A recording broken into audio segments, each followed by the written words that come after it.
आफ्नो आफ्नो विधिबाट भगवानको दर्शन आज 2082 साल कार्तिक महिनाको 29 गते शनिबार हेटौँडाबाट श्रद्धेय गुरु भरत वंशालज्यूले चाहिँ पञ्चेबाजा सहित पाठीभराको दर्शन माग्नु भएको छ।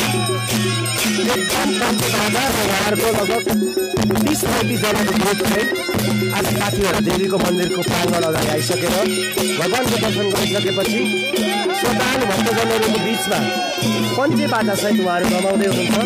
उहाँ चाहिँ वर्षको 1, 2, 3 चोटिसम्म कहिलेकाहीँ 4 चोटिसम्म आउनुहुन्छ हेटौँडाबाट। यसरी नै कहिले पञ्चेबाजा कहिले ढ्याङ्ग्रो ढोल होइन झन्डा सहित देवीको दर्शनमा आउनुहुन्छ। यहाँहरूलाई मैले पाठीभरा देवीको आजको मौसम पञ्चेबाजा सहित देवीको दर्शन गर्ने हेटौँडाबाट आउने आदरणीय गुरुज्यूहरू लाइनमा उभिएर दर्शन गर्ने दर्शनमा श्रद्धालु भक्तजनहरू अनि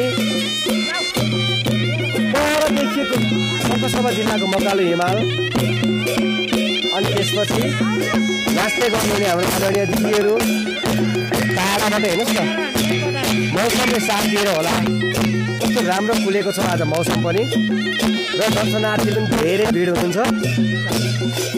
उहाँहरूको पञ्चेबाजा चाहिँ आज हिजो ताप्लेजुङदेखि नै बजाउँदै बजाउँदै आएको देखिरहेको थिएँ। खुसी लागेको छ, एकदम रमाइलो लागेको छ। भक्तजनहरू पनि धेरै खुसी हुनुहुन्छ।